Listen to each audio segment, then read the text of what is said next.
Bienvenue dans cette nouvelle émission déjà culte.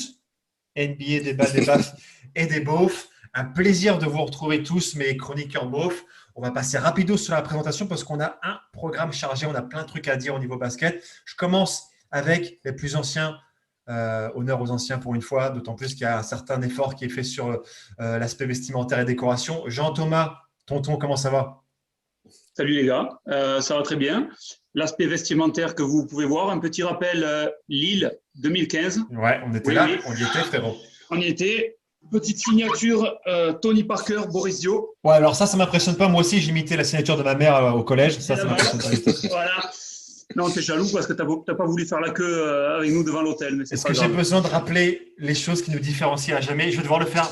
Ça me fait chier de le faire, mais je vais le faire. Les 3 choses qui font qu'on sera toujours différents jusqu'à la fin de vos vies, que je méprise pas, hein, je respecte, c'est que j'ai fait un basket avec Harry Potter et Tony Parker.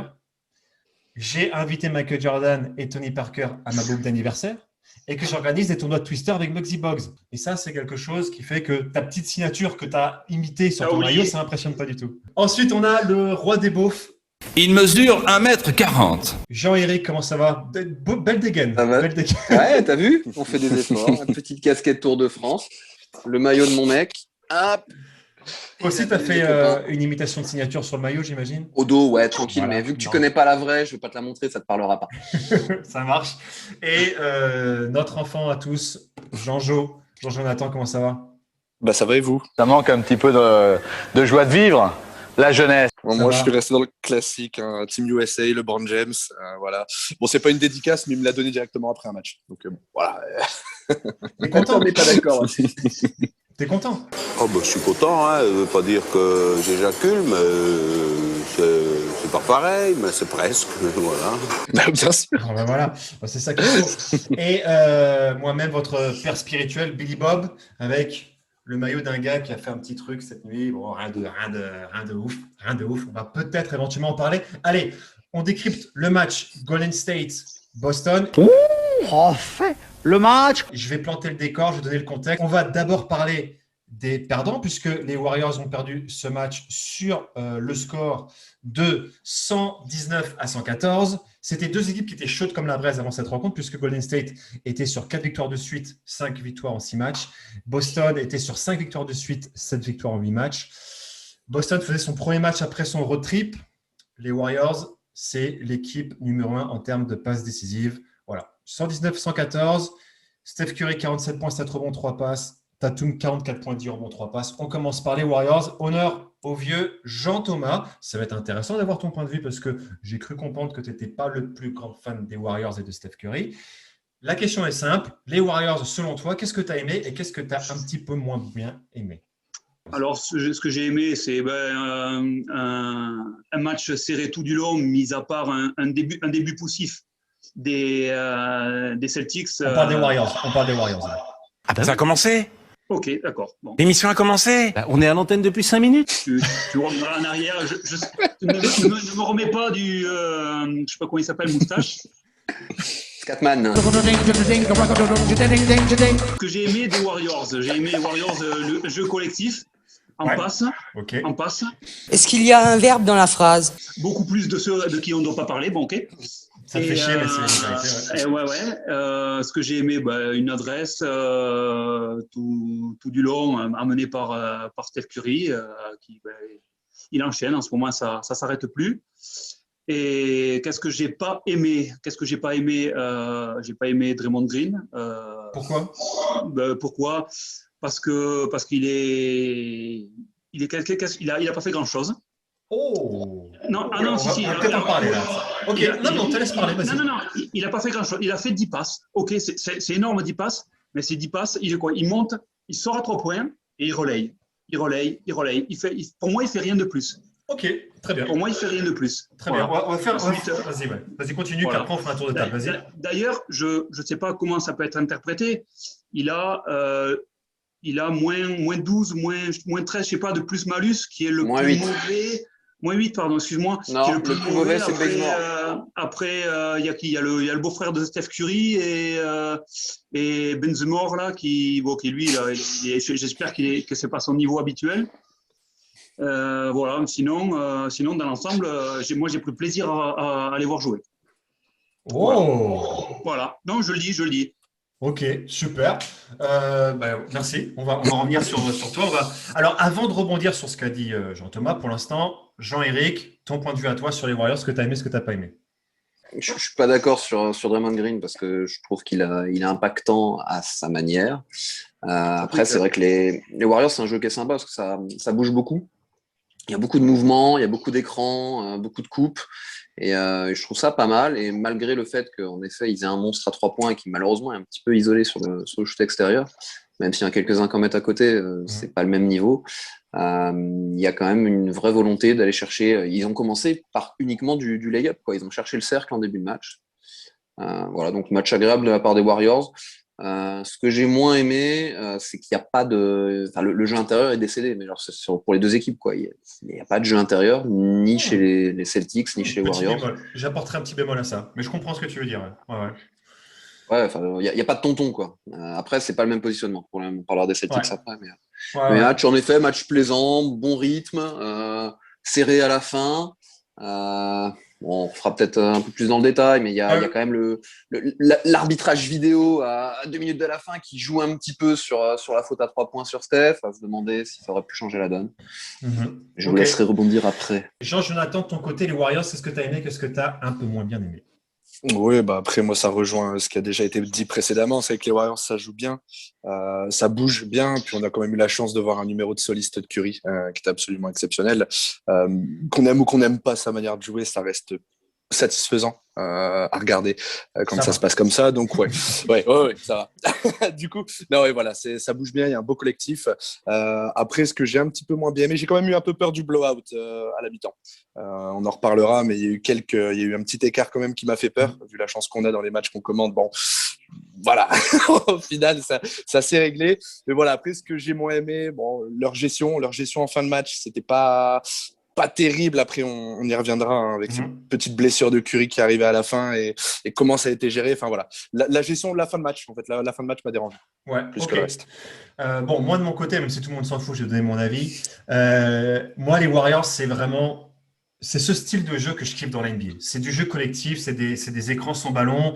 Ils cherchent le bon tir. Et d'ailleurs, Jean-Éric, je suis d'accord, au premier carton, il va au cercle. Et je pense que c'est parce qu'ils cherchent le meilleur tir possible. Alors, des fois, ça va être de loin, des fois, ça va être en mid-range, des fois, ça va être au cercle. C'est une équipe très intelligente. Je suis super fan du jeu de Steve Kerr, de toute façon, les meilleurs en général. Et donc, moi, j'ai vraiment kiffé ça. Évidemment, Curry exceptionnel. Moi, je fais quand même un gros big up aux role players des Warriors. Il y a quand même des gars qui ressemblent à rien et qui se donnent à fond. Je vais citer quelques joueurs qui m'ont vraiment fait kiffer, notamment Paul, la poule. Ma cousine. Le mec qui vient essayer de créer en second unit, là, quand c'est le deuxième carton, etc. Looney, ma sœur. Bonjour. Qui semble à rien, mais qui se bat comme un chien sur tous les rebonds, etc. Le gars Toscano Anderson, Votre fiancé, qui vient sauver la balle en se fracassant le crâne sur les ordi. Et puis le dernier, il n'a pas beaucoup joué, mais j'ai bien aimé son entrée, c'était Gary Payton 2. C'est ma mère. Qui était là pour défendre comme un chien. Il a fait une interception.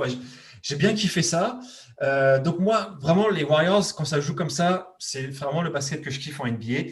Ce que j'ai moins bien aimé, c'est difficile en fait. Je me dis, putain, s'il y a Klay Thompson dans cette équipe-là, ça peut être une deuxième menace parce qu'au final, Curry, il est vachement isolé. Même s'ils ont trouvé des solutions quand il est trappé, il y a Green qui distribue après derrière, ils ont des shoots ouverts, mais voilà, les autres, les shoots ouverts, ils ne vont pas tous les mettre, même si Benzema a marqué 2-3 tirs intéressants, etc. Wiggins a réussi à faire quelques trucs pas mal. Mais voilà, trop esselé. Wiggins, c'est pas mal. Hein. C'est pas mal, ouais. Quand Curry et Draymond Green sont sur le banc, dans le troisième, c'est Wiggins et Paul qui créent le jeu. J'ai envie de parler de Draymond Green par rapport à ce qu'a dit Jean-Thomas. Qu'est-ce que Jean-Éric et Jean-Jo, vous avez pensé de la performance de Green? Quel est son apport exactement? À quel point ça se voit ou pas dans les statistiques? Moi, je vais dire une chose par rapport à Draymond Green que j'ai noté et qui, pour le coup, m'y fait penser depuis quelques matchs. On dirait Boris Dio.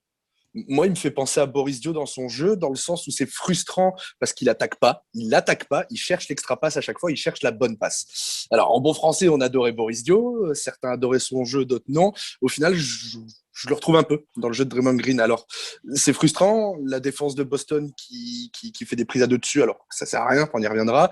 Et voilà, c'est plutôt un mec qui cherche à donner du mouvement à l'attaque, et surtout, ce qu'on voit pas de lui, c'est en défense. Le mec qui gueule tout le temps. Il t'implique les mecs en défense. C'est un leader en défense. Ouais, c'est un leader en défense. Et dans une équipe comme les Warriors, avec pas mal de jeunes, au final, il faut réussir à les impliquer. Et lui, il est là pour ça. Voilà. Moi, je pense qu'il faut nuancer un petit peu ses propos par rapport à Green parce qu'on n'est pas sur le terrain avec lui, justement. Jean-Éric? C'est le joueur typique que tu as envie d'avoir avec toi et pas contre toi. Ouais. C'est un casse-couille fini, il ouvre sa gueule tout le temps. Alors, avec les arbitres, il est franchement pénible. Il conteste tout, il a toujours la bouche ouverte. Maintenant, ça reste c'est un super coéquipier, quoi. Donc, à partir de là, si ça te fait chier de l'avoir en face, et que c'est plutôt bénéfique de l'avoir avec toi, c'est que c'est probablement un bon coéquipier. Maintenant, c'est vrai que ce refus du cercle est quand même hyper frustrant, parce que même quand il y a des espaces, il refuse d'y aller. Ouais. Et puis bon, la gueule de chercher à 3 points est un peu bizarre aussi. Et le supporting cast n'est pas le même qu'en temps normal aussi. Ouais. Les mecs sont quand même... Moi, je trouve l'effectif là, comme ça, alors, évidemment, il manque Oubre, il manque Wiseman, mais il reste quand même assez court. Et ça manque je trouve que les mecs n'ont pas tous l'intelligence de jeu nécessaire pour rentrer dans le système de Kerr. Et c'est vrai que pour chercher la bonne coupe, si tu prends la bonne coupe, Draymond te fera la passe, mais pour ça, il faut avoir la bonne coupe. Et je pense que des fois, il est peut-être un peu frustré aussi parce qu'il voit des trucs que le mec qui devrait le faire ne voit pas. Ouais. Moi, il y a 2 trucs que j'aime beaucoup chez Green. C'est sa capacité à prendre le rebond et partir en dribble tout de suite. Et là, il arrive à accélérer le jeu. Et là, il va chercher des fois des passes décisives. Alors oui, des fois, c'est des mains à main, etc. Mais c'est lui qui va déclencher le décalage pour que Curry va planter un tir à 3 points. Curry, il n'a pas besoin de se soucier de monter à la balle. C'est souvent Green qui la monte, ou quand il la donne à Curry, en général, Curry la lâche tout de suite sur une aile et puis ils enchaînent derrière. Donc ça, la capacité de prendre le rebond, de partir en dribble tout de suite et de faire jouer les autres, c'est vraiment pas mal. Souvent, ce qu'ils font les Warriors, ils ont pratiquement toujours, très souvent fait ça, même avant. Quand on est sur du quatrième quart-temps, à la fin du match, on joue un pick and roll avec Green et Curry. Souvent, ils font une trappe sur Curry, ça libère Green. Et là, Green, il est en train de distribuer le jeu, puisque là, il est laissé seul. Et sur l'ouverture, il va fixer, il va ressortir. Il a une lecture de jeu qui est vraiment, vraiment, vraiment pas mal.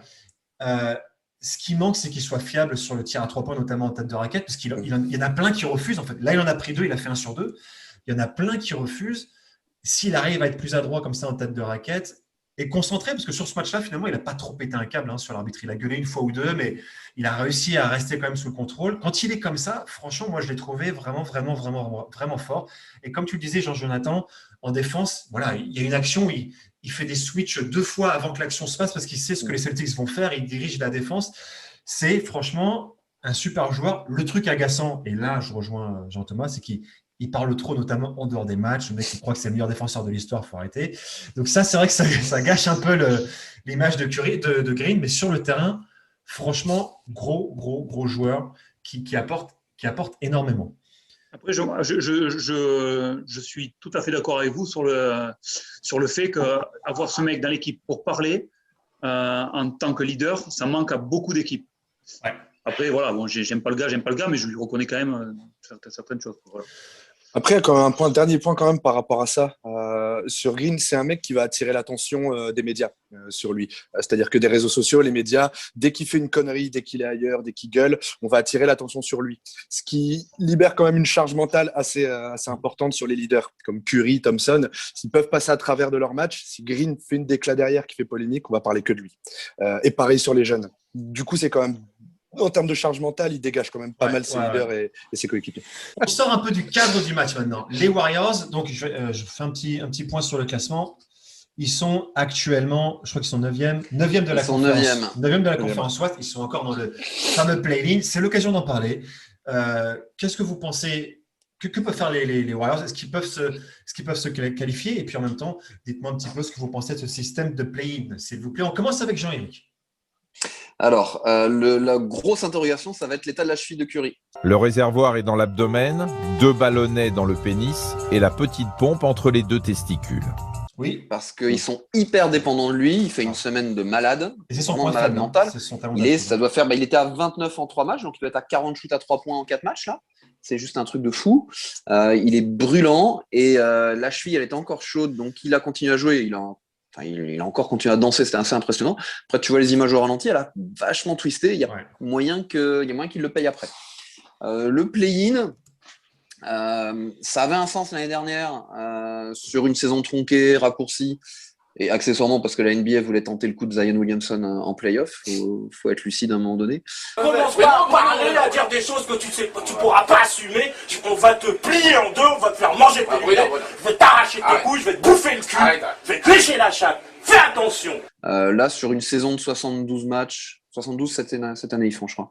Je trouve pas que ce soit une bonne idée. Alors l'intérêt, c'est que ça te met des matchs à un peu de type phase finale, quoi, où tu gagnes win or go home, voilà. Maintenant, le gros bémol, c'est que, comme disait Doncic, quand tu tapes 72 matchs pour avoir un classement, c'est un peu couillon de tout jouer sur un match, là où une série de playoffs, normalement, se joue plutôt sur 7 matchs. Si jamais ça devait se jouer aujourd'hui, les Warriors joueraient contre les Spurs pour le play-in et après contre le vainqueur du match entre Dallas et Memphis. Jean-Thomas. C'est 9 contre 10 ? Ouais, c'est 9 contre 10, c'est 7 et 8 et 9 contre 10. Le vainqueur de 9 contre 10 joue contre le perdant de 7 contre 8. Jean-Thomas, avec ce contexte-là, et merci de le rappeler, Jean-Éric, t'es médecin, t'es aussi là pour ça, vu l'état de la cheville de Steph Curry, qu'est-ce que tu penses des Warriors par rapport à la fin de saison et le play-in également ? Les play-in, moi, tu vois, malgré le fait que mes Spurs soient 10e, je suis contre. À ce moment-là, on pourrait mettre 6 équipes ou 8 équipes de plus. On fait jouer tout le monde et puis voilà, quoi. Donc, il y a 8 équipes en play-off, point barre. Ça, c'est mon avis. Je partage l'avis de Doncic et leur président. Après, est-ce qu'ils auraient eu le même discours s'ils avaient été 9 et 10, peu importe. Mais je suis contre. Je suis pas pour ça, moi. Je suis pour le 8e. Cuban militait pour, en plus. Hein. Ouais, il militait pour. Il a changé. Il a retourné ça. Ah, d'accord, ok, je savais pas, ouais. C'est un des mecs qui était à la base d'eux. Donc, c'est vrai que c'est un peu, quand ça m'arrange, voilà. Ça reste discutable. Jean-Jonathan, qu'est-ce que tu en penses des Warriors pour cette fin de saison et ton avis sur le play-in ? C'est à voir, hein. Je rejoins ce que dit Jean-Éric. De toute façon, c'est à voir l'état de Curry. Moi, j'aimerais bien qu'ils accrochent une place. Pour l'histoire de Curry, pour ce qu'il fait avec cette équipe, ce serait bien. Ce serait beau à voir. Après, voilà, ça dépend des blessures, comme pas mal d'équipes cette année au final. Et du coup, par rapport au play-in, c'est ce qui va faire un petit peu la diff. On a une saison où il y a énormément de stars qui sont blessés. Il y a beaucoup de monde de blessés, beaucoup de stars surtout de blessés. Là, c'est rajouter des matchs dans des équipes qui sont parfois bien diminuées, du coup qui ne sont pas forcément légitimes. À voir, c'est un peu comme à chaque fois qu'il y a quelque chose de nouveau. Hein. On ne sait pas trop, on est un peu contre, on est un peu pour. L'année dernière, pour moi, ce n'était pas le bon exemple, parce que ce n'est pas la saison pour, la saison est tronquée. À voir cette année, ce que ça peut donner quand même. Je suis partagé. Tu as l'air ouvert d'esprit. Ouais, à voir. Pour un adolescent de nos jours, c'est appréciable. On te remercie énormément. De mon côté, moi, j'espère que les Warriors vont se qualifier parce que j'ai envie de voir cette équipe aller plus loin parce que voilà, j'adore la façon dont ils jouent collectivement. Ça ne me dérangerait pas de les voir à la place de Memphis, par exemple. Le play-in, je trouve que c'est de la merde. Surtout cette saison, on les fait jouer. Des fois, ils font 3-4 matchs de suite, c'est n'importe quoi. Donc déjà, une saison sans spectateurs dans lesquels on leur demande de jouer énormément de matchs. Il y a déjà pas mal de blessures. Et là, on rajoute des matchs juste pour, en gros, essayer de compenser le manque d'audience et le manque de tickets vendus. Voilà. Moi, je trouve que là, ça me dégoûte un peu, pour être honnête. Le point de vue de la saison, c'est de se déchirer pour être dans les 8 premiers et après, on passe aux playoffs. Alors, ce système, moi, j'aime pas du tout. J'ai aucun doute sur le fait que ça va nous donner quand même des super matchs en play-in. On va pas se mentir, un Golden State San Antonio en play-in, ouais, pourquoi pas, tu vois. Mais le système en lui-même, voilà, je suis pas fan et on verra ce que ça donnera. Mais bon, je suis vraiment pas fan. Il ne reste pas énormément de temps. On a quand même beaucoup parlé là déjà. On va enchaîner. Avant de parler des Celtics, petite chronique de coach par rapport à ce qu'ont fait les Warriors. Après, il y aura la chronique du docteur et après, on passe aux Celtics et le quiz. Petite manipulation technico-technique pour vous montrer la plaquette avec mes cacahuètes. Parce que non, j'avoue, je n'ai pas acheté de feutre, toujours pas. Allez, c'est parti. Top ordinateur. Vous voyez ma plaquette, on est bon ou pas? Petit zoom sur un truc qu'ils font que j'adore. Voilà. Alors, on s'en fout de qui est là d'ailleurs. Là, et on s'en bat les steaks. En gros, on disait tout à l'heure, les joueurs de post-up, c'est pas Curry, c'est pas Looney. Donc quand il y a, c'est pas Green et c'est pas Looney. Quand Green est là, en général, c'est qu'ils vont faire ce qu'on appelle un truc que je kiffe, la split action. Alors qu'est-ce que c'est la split action? C'est quand on met la balle ici et que là, il y a un écran entre ces deux joueurs-là. Chose que vous aviez pu voir, vous, les plus ou moins jeunes, évidemment, je m'adresse notamment à Jean-Thomas, à Jean-Éric, avec les Utah Jazz, quand il y avait Stockton, Hornacek et Karl Malone, ils adoraient faire ça. Et là, il y avait plein de trucs à faire parce que sur cet écran-là, évidemment, là, il y a éventuellement un shoot, une coupe derrière. Des fois, ils anticipent l'écran, donc le mec, il va partir comme ça, il va partir dans la coupe et lui, il ressort. Donc, il y a plein de trucs intéressants à faire. Donc, les Warriors ont toujours fait ça. Ils ont toujours fait ça. Mais là, le truc qui est un petit peu nouveau, c'est que maintenant, ils font une double split action, où là, en gros, quand ils mettent la balle en bas, on doit faire des écrans pour Steph Curry. Donc, des fois, Curry, il est là, mais il peut être là également. On a vu plusieurs fois sur ce match-là, Curry se retrouvait dans cette position-là. Et là, donc, on est sur un double split, avec 2 écrans comme ça pour libérer Curry. Et là, ça donne encore plus d'options sur les coupes et les ouvertures après les écrans. Et c'est là où Green il a un rôle intéressant de passeur. Référence à une action, par contre, qui était un petit peu ridicule. Quand ils ont voulu faire ça, sauf que Green, il a récupéré la balle dans la raquette. Vous vous souvenez de cette action? Je crois que c'était au 2e quart. 3 secondes, ouais. Et il fait 3 secondes. Alors, si c'est des spectateurs du niveau départ, ils vont lui gueuler, mais joue sur un contre 1. Sauf que non, il ne faut pas qu'ils jouent sur un contre 1 parce que le jeu, c'est de faire un split. Et là, ils se sont un petit peu chiés dessus. Ils ont fait un truc un peu comme ça. Et voilà, Curry, Green, il est resté 3 secondes. C'est un petit peu ridicule. Mais ça, c'est la split action. Il y avait d'autres trucs que je voulais décrypter, mais on ne va pas le faire, on n'a pas le temps.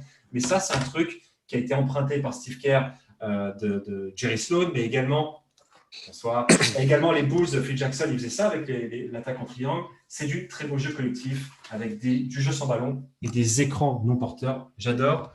Merci de votre attention. On va passer à l'analyse médicale de ce match avec la minute du docteur Jean-Éric. À toi, Effets spéciaux. Effets spéciaux. Oh là là là là, il y a du matos.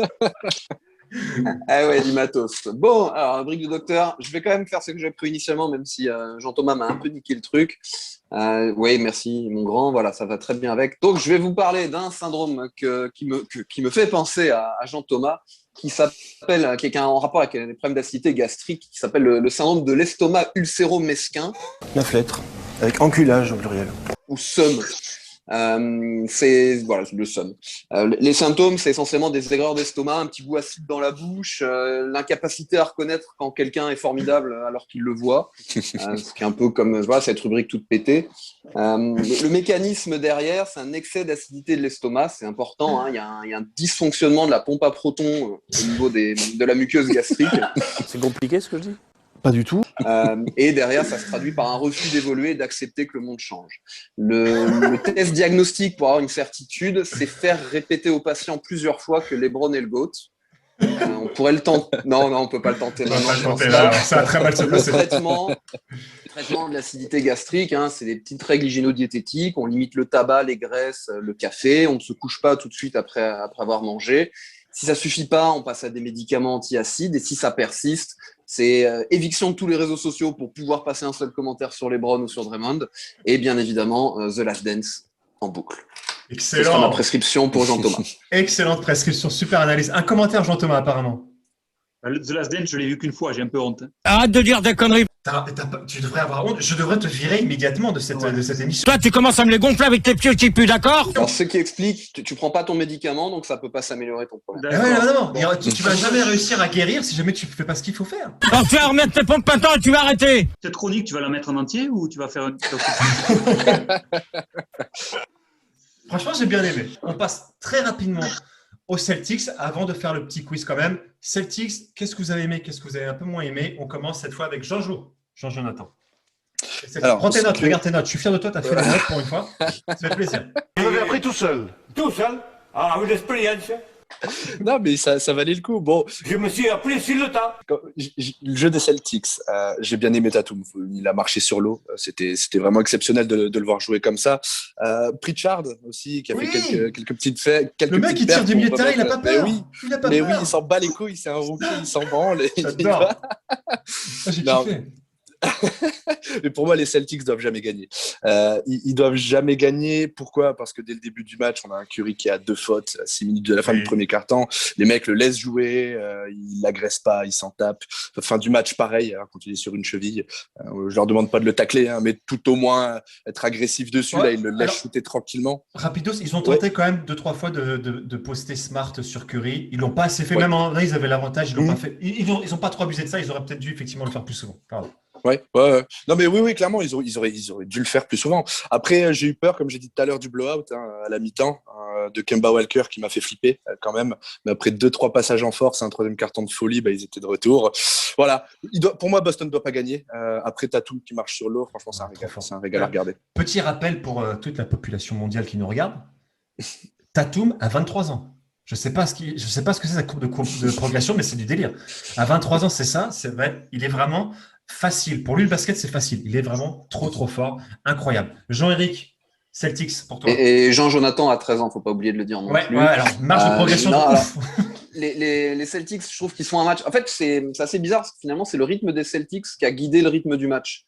Quand ils ne voulaient pas, le match était sur un faux rythme un peu traînant. Le match était agréable globalement. Mais j'ai trouvé quand même qu'il y avait des longueurs, des passages où ça traînait malgré les miracles des deux tarés, là, Curry et Tatum, qui faisaient des trucs un peu miraculeux. Et c'est vrai que fin de deuxième quart-temps, tu dis, oula, ça commence à creuser, il y a 16 points d'écart, et il leur passe un 10-0 juste avant la mi-temps, histoire d'être un peu chaud. Ouais. Et derrière, Walker repart très très bouillant également, début de troisième quart-temps. Mais c'est vrai que de la part des Celtics, quand même un ADN quoi, un peu défensif, tu t'attends à ce qu'il fasse un peu plus et c'est pas les espèces de prises à deux merdiques sur Curry qui m'ont convaincu.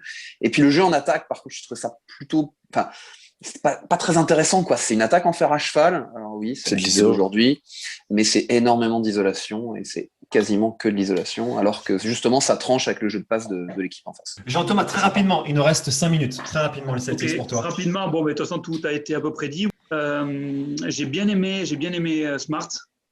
Je suis pas fan à la base. Il fait 0 flop dans le match. Enfin, du moins, je l'ai pas vu, alors que pourtant c'est un expert. Il prend beaucoup de rebonds. Il a perdu un ballon, je crois. Ouais. Pas mal. J'ai bien aimé le passage Jabari Parker. Merci.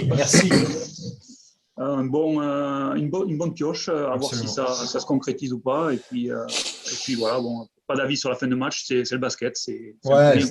Les deux équipes pouvaient gagner ce match-là, franchement, ça ne joue à rien. Smart, effectivement, 9 rebonds, dont 4 offensifs. Et Jabari Parker, premier match avec les Celtics, le mec, il n'a pas joué depuis 12 ans. Il revient, 16 minutes, 5 sur 6 au tir, 11 points, 4 rebonds. Franchement, c'est peut-être une bonne pioche là, des Celtics, on ne s'y attendait pas. Mais... Il a fait ça qui est un peu triste. À Sacramento quand même. Mais comme on l'a dit avant, les matchs à Sacramento, ils comptent pas vraiment. De mon côté, en fait, effectivement, j'adore Brad Stevens et j'ai l'impression que ça prend pas encore très très bien collectivement cette année. Il y a un truc qui bloque. Ils ont réussi effectivement, comme on l'avait dit, à revenir grâce à plutôt des performances individuelles, des grosses actions de Walker et de Tatum qui est vraiment exceptionnel. J'aimerais vraiment savoir ce qui s'est dit à la mi-temps parce que le Celtics du troisième quart-temps, c'est pas le même de la première mi-temps. J'aimerais vraiment savoir ce que Brad Stevens a dit ou a mis en place parce que c'était vraiment pas la même équipe. Je pense qu'au final, les Celtics gagnent aussi parce que les Warriors, ils ont un effectif un peu trop diminué là. Ils ont regardé la vidéo de Tony Parker dans les vestiaires. On n'est pas physique là. Contre la Slovénie. On est physique. On se fait défoncer là. Effectivement, c'est ça. En tout cas, voilà, les Celtics actuellement sont 4e de la conférence Est. Touche avec Atlanta. Touche avec Atlanta. Putain, j'aurais jamais dit ça avant la... Même touche avec New York. New York est pas loin. Même touche avec New York. On verra comment ça va se passer. J'ai envie de croire que là, c'est un match qui va les faire remonter un petit peu la pente. Je ne sais pas quand est-ce que Brown va revenir, mais voilà, il ne faut pas oublier qu'ils ont joué sans Brown et sans Evan Fournier. Avec maintenant l'arrivée de Jabari Parker, il y a quand même moyen qu'il remonte un peu la pente. J'espère que Boston va revenir. Il ne faut pas les oublier, ces gars-là. Il ne faut pas les oublier. C'est une des équipes les mieux coachées. En playoff, ça peut vraiment faire la différence. Allez, reste 2 minutes. Manque de viande à l'intérieur quand même. Arrête avec ton manque de viande. À chaque fois que tu nous parles de viande, là, tu as un problème. Mais j'ai faim, moi. Ce mélange des mâles et des femelles, c'est quand même compliqué. Il faut le savoir. Reste de la saison pour eux. Du coup, à voir. C'est vrai que là, pour le coup, il manquait Brown. Il manquait leur deuxième meilleur joueur. Il est absent pour combien de temps d'ailleurs? Qu'est-ce qu'il a? Il a eu le Covid? Il était en game time décision en plus là contre les Warriors, donc je sais pas trop. Il aurait pu peut-être jouer. Mais... Qu'est-ce que tu as comme info, Thomas, toi qui adore regarder les news sur les blessures, c'est ta grande passion? Non, juste les blessures chez les Lakers uniquement. D'accord. Bon, on espère qu'il va revenir. Et Jonathan, tu es encore là ou tu veux partir? Tu cherches un stage? Ok. Non. Mon téléphone, il a bugué. Ok. Les Celtics, là, quand même, on ne va pas se mentir, on s'attendait à ce qu'ils soient un peu meilleurs en saison régulière, mais est-ce que tu penses qu'ils peuvent faire une petite surprise en playoff? Est-ce que tu penses qu'ils peuvent foutre un petit bordel? Ouais, pour moi, ils font une saison décevante. Ils font une saison qui est vraiment pas à la hauteur de leur équipe. Force est de constater que là, leur fin de saison, elle est loin d'être dégueulasse. On a une montée en puissance des deux monstres là, qui sont Brown et Tatum. Smart, ça reste quand même l'âme de cette équipe. Alors, le mec, il perd jamais en confiance. Il est à 3 sur 11 à 3 points. Le mec, tout le match, il s'arrête pas de shooter. Il continue. Jusqu'à ce qu'il en mette un. Ouais, c'est ça. Giga clutch. Et il défend comme un damné. Ouais. Walker, hyper décevant, mais là, au final, s'il peut tenir un rythme pas trop dégueulasse, il y a quelque chose à faire. Il y a quelque chose à faire avec cette équipe. Et puis, pour le coup, elle est super bien coachée. Brad Stevens, c'est quand même un super coach. Donc, ouais, moi, je les vois bien en gros poil à gratter. Les Celtics, c'est l'équipe en forme en ce moment. C'est l'équipe qui a la meilleure série. Ils sont sur 6 victoires d'affilée. C'est la plus grosse série en ce moment. À votre avis, qui a la deuxième meilleure série de victoires de suite de toute la NBA avec 5 victoires de suite? Les Knicks. T'as regardé le classement? Les Knicks, ils tentent la 6e ce soir. Non, je le savais celle-là. Tu savais? Les Knicks, 5 victoires de suite. Alors, c'est ce que j'allais dire. C'est que quelque part, là, moi, je trouve qu'il y a un truc frustrant sur ce match. C'est qu'il n'y a pas beaucoup de conneries à dire. Et j'ai peur que la vidéo soit un peu chiante. Alors qu'avec les Knicks, il y a quand même moyen de se marrer. Ouais. Mais bon, cette année, les Knicks, c'est quand même du basket. Avec l'échauffement de Nicky et oh putain! Jim Bilbao, c'est bon, c'est Jim Bilbao. Milikina, retour de Scatman. Jean-Éric, les Celtics, jusqu'où ils peuvent aller selon toi cette saison? Il va leur manquer un truc. Et c'est vrai que la vraie bonne question sur l'avenir des Celtics, c'est est-ce qu'il ne faut pas casser le binôme Brown-Tatum qui, finalement, tu peux peut-être quand même t'en sortir avec un seul des deux. Ils sont capables tous les deux de faire des matchs monstrueux. Pourquoi tu veux casser le binôme? Pour récupérer un vrai joueur. C'est vrai que là, à l'Est, les équipes elles vont commencer à construire des équipes pour contrer Embiid. Parce que là, il commence à dominer, même s'il continue à jouer que 2 tiers des matchs. Ça commence à me casser les couilles, ça. Mais c'est clair que Embiid, ça commence à devenir un problème. Et comme avant, les équipes à l'Ouest construisaient les équipes pour contrer les Warriors. Là, ils vont devoir… C'est vrai que sans un… Qui défend sur Embiid là? Tristan Thompson, il va pas… Je pense pas qu'il va le gérer. Et qui défend sur Giannis Et Giannis, ouais. Donc, ok. Jean-Thomas, ton côté, les Celtics, cette saison, playoff. Les Celtics, ils peuvent chuter au premier tour. T'as pas envie d'en parler, quoi. Si. Moi, je les vois bien créer peut-être une surprise, mais sans certitude. Qu'est-ce que tu veux, je peux pas… Toi, t'as pas peur de te mouiller. Toi, tu y vas, non. prends des risques. Non. Personne n'attendait Miami là où ils sont arrivés l'année dernière. Je pense qu'ils peuvent faire quelque chose. Ils ont l'effectif, ils ont le coach. Après, Walker, il fait le meilleur comme le pire. Ça me saoule un peu. Régulier. C'était déjà le cas chez mon pote Jojo. Et voilà, mal ciblé en défense. S'il est en forme en playoff et que Jalen Brown revient aussi à 100%, pourquoi pas. Petit quiz, il n'y a que 5 questions, mais il y a des questions qui sont qui vont demander un petit peu de réflexion. On n'est que sur des questions de rapidité. Donc les buzzers sont… Alors, on va faire un petit tour de table pour s'assurer que les buzzers fonctionnent bien. Jean-Jonathan, tu nous fais un petit coup de buzzer, s'il te plaît. Magnifique. Jean-Éric? Jean-Thomas, ton buzzer? Je vais essayer. Très bien. Celui-là, il passe mieux. C'est un peu comme ça. Là, le lendemain de soirée. Un peu plus aigu, là, c'est pas mal. Tu sais, la petite kebab à 5h du matin, il passe bien celui-là. Alors, le principe, on fait un petit quiz, 5 questions. Le vainqueur de ce quiz, on est en train de mettre en place des concepts internationaux, c'est incroyable. Le vainqueur de ce quiz organisera, là j'ai un peu peur, et animera le prochain quiz lors de la prochaine émission. On est d'accord? C'est le game? On est bon? On y va, 5 questions. On y va tranquillou. Je vous place le contexte de la première question. Stephen Curry est actuellement à 90,7% de réussite au lancer franc en carrière. Il est, si ça s'arrêtait aujourd'hui, le joueur le plus adroit dans l'histoire des lancers francs. Okay. Qui est le deuxième plus adroit de l'histoire des lancers francs? C'était un P de Jean-Thomas, pardon. Je dirais Steve Nash. Non, ça continue à jouer. Non, c'était Jean-Éric. Alors moi, je tenterais John Stockton. Non. Jean-Jo. Mark Price. Bien joué. Mark Price. Mark Price Avec 90,4, je suis perso un gros fan de Mark Price. Ça me fait plaisir que tu l'aies trouvé. Donc, 1 point pour Jean-Jo qui trouve une réponse old school. Bravo à toi. Deuxième question. Quel est le seul joueur de l'histoire de la NBA? Attention, vous devez me laisser finir de poser la question. Hein. Sinon, ça ne compte pas. Je vous ai à l'aide.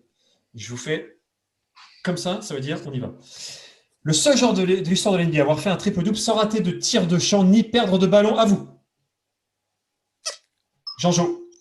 Draymond Green. Non. Oh, putain. Il y a quelqu'un qui a besoin. Tu peux répéter du coup la question? Ouais, le seul joueur de l'histoire de la NBA à avoir fait un triple-double sans rater de tir de champ ni perdre de ballon. Tentez plein de trucs là, les gars. Jean-Jo. Il a le droit de jouer plusieurs fois. Ah non, c'est quoi, t'as dit quoi, Eric? Jean-Éric? Il a le droit de jouer plusieurs fois, en fait. Non, t'as raison. Non, t'as raison. Il a le droit si tout le monde a déjà... Non, il n'a pas le droit, c'est une seule fois. Quelqu'un d'autre? Ah, les gars, il faut tenter. Là. Allez, moi, je vais tenter Jokic. C'est la bonne réponse, monsieur. Jokic, 1 point pour Jean-Éric. Jokic, le 20 octobre 2018, a fait un petit 35 points, 11 sur 11 au tir, dont 3 sur 3 à 3 points, 11 sur 12 au lancer, il a raté un lancer franc, et 11 passes décisives et 11 rebonds, pas mal. 1 point pour Jean-Éric, 1 point pour Jean-Jo et 0 pointé pour Jean-Thomas. Troisième question, je l'aime bien celle-là. Là, elle est pas mal parce que je vais vous demander de me citer 4 joueurs. Donc là, vous avez le droit... Ouais. Alors, ce qui va être intéressant, c'est effectivement qui va jouer en premier. Là, vous avez le droit à plusieurs chances, évidemment. Par contre, stratégiquement, il faut réfléchir. Est-ce que vous allez prendre le risque de donner 2 bonnes réponses et donc les donner aux autres joueurs? Ça va être intéressant. Je suis super excité. Je ne sais pas si ça se voit. Ah, j'ai pas un stylo. Kobe Bryant. Paix à son âme. Putain, je ne l'accepte toujours pas. J'arrive toujours pas à croire. Kobe Bryant a été drafté en 13e position de la draft 96, mes amis. La question est la suivante. Citez-moi 4 joueurs qui ont été draftés avant lui. Jean-Jo, vite. Iverson, oui. Ray Allen, Steve Nash. Non, Iverson et Ray Allen, ok. Il nous en faut 2 de plus ou il nous en faut 4 complets? Oui, il en faut 2 de plus. 2 de plus. Alors, j'en ai un. T'as pesé ou pas? Ah, Jean-Thomas. Marbury? Ouais. Tu t'arrêtes là? Il manque un 4e. Il manque un 4e. Vous pouvez tous jouer, hein? Jean-Thomas? Merde, putain. Trop tard, stop. Trop tard, stop. C'est pas grave, je le cherche. Ça joue. Jean-Éric, je l'ai vu. Chris Bosh? Non. 96, frère. T'es fou, quoi. Ah si. Jean-Éric. Vince Carter? Non. Allez, il manque un joueur. Oh putain! Ah, je savais, c'est cette réaction que je voulais voir. Ah, Jean-Thomas, j'ai entendu un petit peu foireux là, non? Keith Van Horn? Non. Jean-Jo. Mashburn? Non. Putain, je l'ai. Oh putain, j'ai le visage, quoi. Il a une tête de rat. Ouais, ils disent tout ça. Une tête de souris, là. Si, tête de souris. Ah oui, c'est un bel indice que tu donnes. Fais gaffe, hein. Tête de souris, c'est un bel indice. Tête de souris, c'est un bel indice. Ouh, là, t'as pris un risque, là. Ouais, c'est pas grave, c'est pour l'équipe. Ah, voilà, Jean-Jo, c'était Jean-Jo. Juste avant. Ray Lafrance. Non. Jean-Éric? Merde, j'avais un nom avec Kerry Kittles. Oui, monsieur. Putain.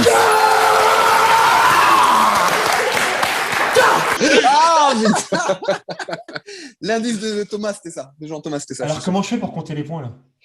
Bah, c'est celui qui a gagné. Voilà. Mais quoi, celui qui a gagné le point. Ouais, c'est Jean-Éric qui a gagné. T'avais parlé de stratégie, il finit les 4. C'est vrai, c'est Jean-Éric, c'est vrai. Alors, je vais me faire un point seulement, par contre. Un point seulement. Je vais me faire un malin plaisir à vous donner tous les joueurs qui ont été draftés avant Kobe Bryant. Écoutez bien, parce qu'il y a 2-3 perles. Il y a certains general managers qui doivent en faire encore des cauchemars. On y va, c'est parti.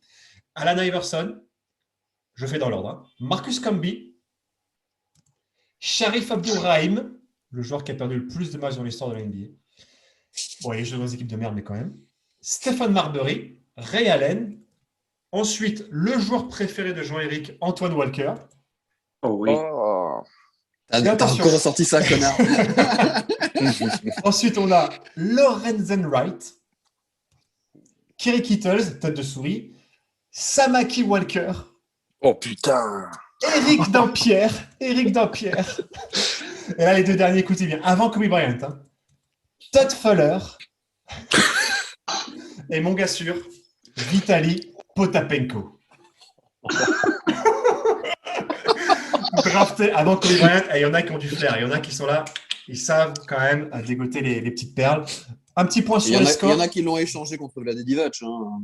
Ça marche aussi. Hein. Ouais, c'est clair. Un petit point sur les scores. Jean-Éric, 2 points. Jean-Jo, 1 point. Et Jean-Thomas, 0 pointé jusqu'à maintenant. Quatrième question. Je vais vous demander de me citer un joueur, mais il y a un point bonus. C'est-à-dire que celui qui trouve la bonne réponse, c'est lui qui a le droit au point bonus. Je vais vous demander une statistique. Enfin, je vais demander le joueur qui a eu la meilleure moyenne d'une catégorie statistique. Donc, premier point pour me donner le joueur. Et le point bonus, c'est si vous arrivez à me donner sa moyenne à une décimale près. On est bon? Quel est le joueur qui a la plus grosse moyenne de contre par match en une saison? En une saison? Ah oui, à la moyenne. Jean-Jo. C'est Mark Eaton avec 5 contre. C'est Mark Eaton. Tu n'as pas le point bonus, tu as un point. Parce qu'il avait 5,5 contre par match. Oh putain. Ouais, je sais, c'est frustrant. On peut juste revenir là-dessus sur 2 secondes. En 84-85, 5,5 contre par match. Non, juste moi. Ok, ça marche. Dernière question. Impressionnant, c'est très impressionnant. Merci, quand même, 5,5 contre par match. Bon, mais c'est pas toi. 4,12 m. Non, il fait 4,12 m, mais quand même. Dernière question, c'est un qui suis-je? Donc là, évidemment, tout le monde peut jouer, même si Jean-Thomas, bon, bah là, c'est un peu gênant, parce qu'il a 0 points. Oui, je vais avoir du mal à remonter, là. Il va avoir du mal à remonter, mais pour le prestige, pour le fun, pour la gloire, je t'invite à jouer. Là, on est sur 2 points partout entre Jean-Jo et Jean-Éric. Le suspense est entier. Je pense que cette séquence restera dans les annales encore une fois. Je peux peut-être les empêcher de gagner. Il peut peut-être, effectivement. Ah oui, alors comment? T'en sors une autre derrière. On n'y est pas encore. Ok, bon, je trouverai une autre question, j'improviserai. Cette question, c'est à qui suis-je? Hommage à mon gars sûr, Julien Lepers. Je vais décrire l'histoire d'un joueur petit à petit par rapport à sa carrière. Et donc, c'est dès que vous avez assez d'éléments pour trouver, vous buzzez, je vous donne la parole. Et vous tentez votre chance. Vas-y doucement. Vous pouvez tenter une seule fois votre chance à partir du moment où tout le monde a tenté une seule fois. Et après, on a le droit de rejouer. OK? On est bon? Jean-Thomas, qu'est-ce que tu regardes là? Qu'est-ce que tu fais? Je regarde mon buzzer parce que si l'écran se met en veille, je vais passer 2 minutes à essayer de retrouver le bouton. Je ne suis pas sur. Je t'ai donné 1 semaine pour trouver un buzzer et c'est ça que tu fais. Putain, je te jure. Avec toutes les meufs que tu connais, tu avais plein de dribblos à emprunter. Bon, bref, qui suis-je? Je suis un basketteur américain. Je suis né le 6 mars 1973 à Melrose Park dans l'Illinois. Je suis sélectionné en 21e position de la draft 95 par une équipe que je ne vais pas vous citer. Je suis nommé dans le All Rookie First Team et je termine 3e au titre de Rookie de l'année derrière Damon Stoudemire et Joe Smith. Lors de ma 2e saison, je suis transféré avec Sam Cassell en échange de Jason Kidd aux Mavericks de Dallas. Je suis All-Star à 2 reprises. Oh, ça c'est Jean-Thomas. Jim Jackson?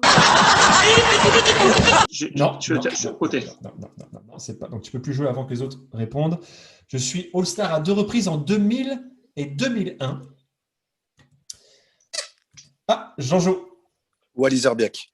Non. Jean-Éric, là, voilà. Je vais tenter un truc pour qu'il puisse revenir dans le jeu. Ok. Ah, fair play, merci. Ah là, tu t'as dit quelle année la draft? J'ai dit 95, 21e. Jalen Rose. Non. Voilà, donc ça c'est fait. Non. Je crois que tu t'es trompé de juste 2 ans. Ouais, c'est ça. Je joue avec l'équipe nationale américaine et je termine donc magnifiquement 6e du championnat du monde 2002 avec cette équipe coachée par Georges Karl. Il me reste plus beaucoup de trucs là, il faut trouver quelque chose. J'obtiens un titre de champion NBA. Ah, j'ai entendu un P foireux là. Jean-Thomas. Vin Baker? Non. En 2002, je pense qu'il était déjà. Je peut-être. J'en remporte un titre NBA. Déjà, ça aurait dû donner un indice parce que Baker n'a jamais remporté de titre NBA. En 2007, avec les San Antonio Spurs. En 2007. En 2007. All-Star. Et je peux plus rejouer, moi. Là, tu peux plus rejouer. Et je finis ma carrière en 2010 avec les Celtics. Vraiment, personne ne s'en souvient. Et j'ai été drafté par les Phoenix Suns en 95. J'ai rien d'autre, hein, les gars. Si vous ne trouvez pas. Putain. Je m'y attendais un peu quand même. On veut pas gagner, on veut pas gagner. J'avais de l'espoir, mais bon. C'est gênant. Là, je sais quoi maintenant? Et tout le monde peut jouer. Vous pouvez jouer plusieurs fois. Allez-y, balancez des noms. Je vous refais un petit récap. Drafté par les 695, 21e position. Deuxième saison échangé contre Jason Kidd au Dallas Mavericks. Donc là, il joue au Mavs pendant un moment. Sélection américaine en 2002. All-Star 2 fois. Titre avec les Spurs en 2007. Qui? Vous êtes fan des Spurs ou pas, Jean-Éric et Jean-Thomas? 2007. Qui a joué aux Suns et aux Mavericks avant? Non, elle est nulle cette question. Trop bien cette question. C'est un traître du Texas, c'est pas bon ça. Putain. Il portait le numéro 4 à Dallas. Là, Oh putain, Michael Finley. Michael Finley. Jean-Éric, bravo. Ça y est.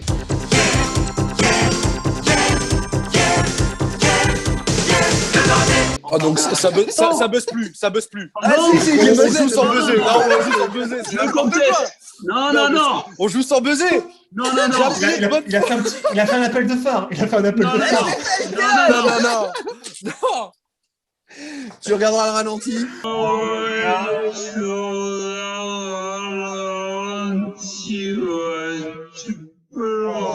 Ouais, tu regarderas le ralenti. Ouais, tu peux le regarder le ralenti. On regarde le ralenti. J'aime beaucoup la passion, mais c'est vrai que c'est dommage de finir en queue de poisson comme ça. C'est un malentendu. Mais finalement, même les plus grands ont pensé à Zinedine Zidane, comme il a fini sa carrière. Je suis désolé, on va devoir terminer là-dessus. Jean-Éric, avant qu'on fasse analyse vidéo du replay, etc., c'est toi qui as remporté le quiz. Donc, c'est toi qui auras l'honneur d'organiser, je compte sur toi, tu as intérêt à préparer un putain de truc, et qui animera également le quiz lors de la prochaine émission. Je termine par une citation de Léonard de Vinci qui nous disait « L'allocentrisme ». J'arrive pas à poser. Non, mais c'est vrai parce que je me rappelais plus, mais si ça je me rappelle. Il avait dit un truc. Il était bourré, hein. Il avait dit un truc justement d'ailleurs en 2007 après le titre des Spurs. L'allocentrisme, c'est ce que le loukoum est à la pensée critique. Mais ça y est, c'est fini. Mais pourquoi? Oh, tu fermes ta gueule avec tes pourquoi tu me fais chier, d'accord?